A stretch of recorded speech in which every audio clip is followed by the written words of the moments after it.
ચોરા થઈ ગયા ને જો આમ કઈ નામ કરવા ગઈ ને તો અહીંથી જ બટકી ગયું એટલે બધું પૂરું જ થઈ ગયું. હવે આવો નળ નાખ્યો છે, આ કેટલા ટાઈમ હાલે, કારણ કે આવા નળ છે રહેતા નથી, ભાંગી જાય છે. અને બીજા હાઈ ફ્રેન્ડ, કેમ છો? તો ગુડ મોર્નિંગ બધાને. અને આપણે જો બધું કામ બધું કરીને મસ્ત મજાના હા સરસ નવરા થઈ ગયા છે. હજી તો એક કપડાં તો બાકી છે ધોવાના, કારણ કે આજે છે ને અમારે થઈને નળ ભાંગી ગયું છે. તો હવે ત્યાં હે ને ખાલી વાસણ જ થયા, આજે કપડાં બાકી છે. તો હું તમને અત્યારે જો બતાવું.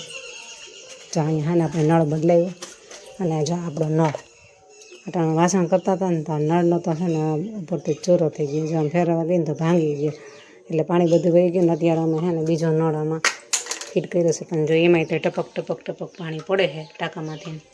હવે એ હજી વ્યવસ્થિત બહુ સરસ ફિટ નથી થયો, કારણ કે હવે એક દી બે દી જોઈએ કે પાણી બંધ થઈ જાય છે, નકર પછી પાછો બદલાવવો જોશે.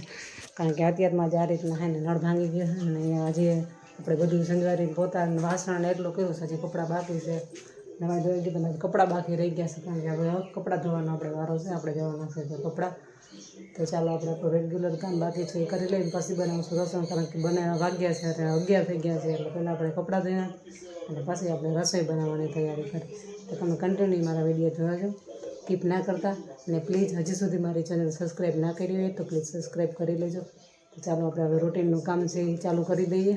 ચાલો, તો અમારે છે ને એક નિયમ બનાવ્યો છે અમે અમારા ઘરમાં, કારણ કે જે લોકો કપડાં બદલાવીએ ને અથવા તો મેલા કપડાં થઈને એ બેગમાં નાખવાના, એટલે ખ્યાલ આવે કેટલા કપડાં મેલા છે. જોકે અમારે એ કોઈ બાથરૂમમાં કઈ રીતના ટીંગાડે નહીં, બધાએ કોઈ નાહી લીધું એટલે એ પ્લસ એના કપડાં છે ને જે આમાં નાખી દેવાના. માનો કે આ ધોવાના તો એ ગ્રીન કલરની બેગમાં નાખી દઉં. તો આપણે આટલા કપડાં અહીંયા ધોવાના થઈ ગયા છે. તો ચાલો હવે ધોઈએ. અને બીજું પ્લસ કે આ કપડાં છે ને આપણને ખ્યાલ આવે કે કેટલા કપડાં ધોવાના. જો કે રોજે રોજના કપડાં આપણે ધોઈએ જ છીએ, અને એમ કે આ બેગમાં નાખે ને તો ખબર પડે, અલગ ના કરવા. ઓલા વાંથી ગોતવા એ તો ગોતવાના નહીં, બધી નજર રીતના નાખી દેવાના. ચાલો હવે આપણે કપડાં ધોવા બેસવાનું છે. કપડાને એટલા હે આપણે ધોઈ નાખીએ ને, વરસાદ કારણ કે વરસાદ રહી ગયો છે એટલા કપડાં ધોઈ જાય. તો વરસાદ ચાલુ હોય પાછા કપડાં નહીં ધોઈએ, કારણ કે હમણાં તો હે ને 2-3 દિવસથી ફૂલ વરસાદ આવે છે. એટલે આપણે 2 દિવસથી આ કપડાં ધોયા નથી, 2 દિવસની આપણી બેગ ભરાઈ ગઈ હતી કપડાની. તમે જોઈ શકો અત્યારમાં હે ને ખાલી નળ ભાંગી ગયા ને એમાં બધું કામ અટકી ગયું, ઘરમાં કપડાં ધોવાઈ ગયા હોત, કારણ કે આમાં નળ ભાંગી ગયા. નળના તો એવા ચોરા થઈ ગયા ને જો આમ કઈ નામ કરવા ગઈ ને તો અહીંથી જ બટકી ગયું, એટલે બધું પૂરું જ થઈ ગયું. હવે આવો નળ નાખ્યો છે, આ કેટલા ટાઈમ હાલે, કારણ કે આવા નળ છે રહેતા નથી, ભાંગી જાય છે. અને બીજા નળામાં છે ને આવતા નથી માપના. ચાલો,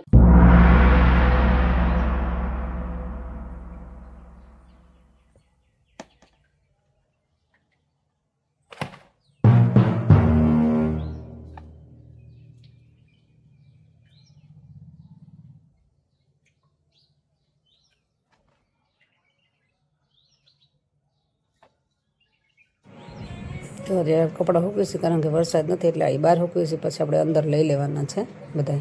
અત્યારે તો બહાર સૂકવી નાખીએ.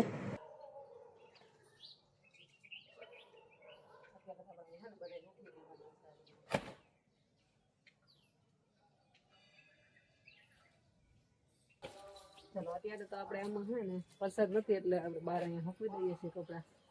પછી આ પાણી બધા ઝરી જાય ને બધું, એટલે પાછી આપણે અંદર લઈ લેવું ત્યાં. આ ઉપર અગાસી પર રૂમ છે ત્યાં નાખી આવશું.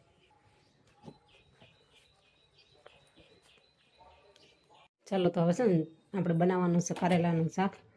અને આ જો આપણે અહીંયા કારેલા લઈ લીધા છે, તો કારેલા જો તો મોટા મોટા પડી ગયું આપણે 4 કારેલા. અને એમાં છે ચીબડા અને મરચાં અને ધાણા ભાજી. જો કે અત્યારે તો છે ને ચોમાસું એવું છે, તો અત્યારે છે ને ચોમાસામાં શાકભાજી છે ને બહુ મોંઘું આવે, કારણ કે શાકભાજી બહુ મોંઘું થાય, કારણ કે ચોમાસામાં બધી પાણી ભરાઈ જાય એટલે શાકભાજી ઓછું આવે, માર્કેટમાં જ ઓછું આવે, એટલે એનો ભાવ અત્યારે છે ને બહુ વધારે હોય શાકભાજીનો. તો મને કારેલા જે આપણે બહુ મોંઘા આવ્યા છે. અને આપણે છે ને વરસાદ હોય ને એટલે છે ને આપણે કારેલાનું શાક ખાવાનું છે ને બહુ મજા આવે. એટલે અમારે છે ને વધારે પૂરતો વરસાદ હોય ને એટલે એમ કે કાં મમ્મી ભજીયા બને અને કાંઈ કે કારેલાનું શાક બને. પછી આપણે છે ને આજે કારેલાનું શાક બનાવવાનું સતત કન્ટિન્યુ તમે મારા વિડીયોમાં જોડાયેલા રહેજો. હવે આપણે રસોઈ બનાવવાની છે બપોરની. ચાલો, હવે તમે બધા બેસી ગયા છીએ જમવા. તો જો સરસ મજાનું આપણે છે ને કારેલાનું શાક પણ બનાવી નાખ્યું હતું, અને અહીંયા રોટલી બધા જો જમવા બેસી ગયા છીએ. તો તમે જો અમારે ફરિયામાં છે ને આ રીતના કણિયાલ છે. અત્યારે છે ને વરસાદ થયો ને એટલે એમાં કેવડા ફૂલ આવ્યા. હમણાં થોડાક દિવસ પહેલાં છે ને આપણે પાણી નહોતું એમાં પાયું ને એવું લાગતું હતું કે ઘણી મારી ફૂંકાઈ જાય, હા એમ કે વહી જાય.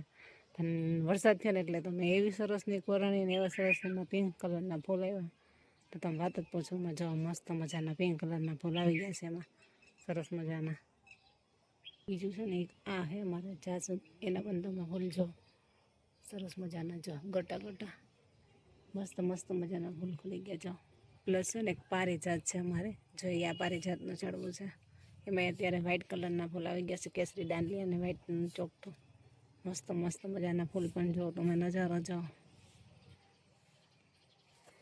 એટલે આવું કંઈક છે બધું. અને તો તમે જોઈ શકો છો આપણે કપડાં બધે સુકાઈ ગયા એ ભેગા કરી લીધા છે. તો ચાલો હવે મળશું બીજા બ્લોગમાં. ત્યાં સુધી બાય બાય. તો અત્યારે મારા આવી ગયા છે મહેમાન ઘઉં ચોખા રહેવા માટે, ને અહીંયા ઘઉં ચોખાનું બાજકું પડ્યું છે અને ગાડી બંધાય ઘઉં ચોખાની. જો આજે તો હે ને રવિવાર, ને આપણે હે ને દર રવિવારે લગભગ તો લાપસીના ડાયરું કરીએ જ છીએ. અને આજે છે ને આપણે લાડવા કર્યા છે. પછી તો સરસ મજાનું એટલે લાડવાની હો ને બેસણ મસ્ત મજાનું થઈ ગયું છે. ઘી ને ગોળ ને એલચી ને બધું નાખીને, કાજુ બદામ આજ વખતે આપણે નથી નાખ્યા, કાજુ બદામ નાખીએ છીએ. તો મજાની એમાં દાળ. તો જો આપણે લાડવાનું હે ને કરી દીધું છે. આજે દર રવિવાર આપણે લાપસી દાળ કરશે ને આજે આ રવિવારે હે ને આપણે લાડવા કર્યા છે. એટલે લાડવા વાળવાની ચમચી જારી. હવે ચાલો હવે લાડવા વારી લેવાના છે.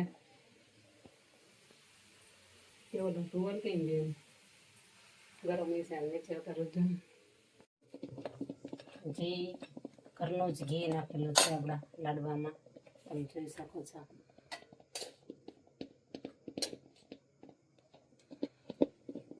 લાડવા દાળ ને ભાત, દાળ ભાત ને લાડવાનો પ્રોગ્રામ છે. ચાલો તમારે કોઈને દાળ ભાત ને લાડવા ખાવા હોય તો આવી જાજો સાંજના વાડામાં.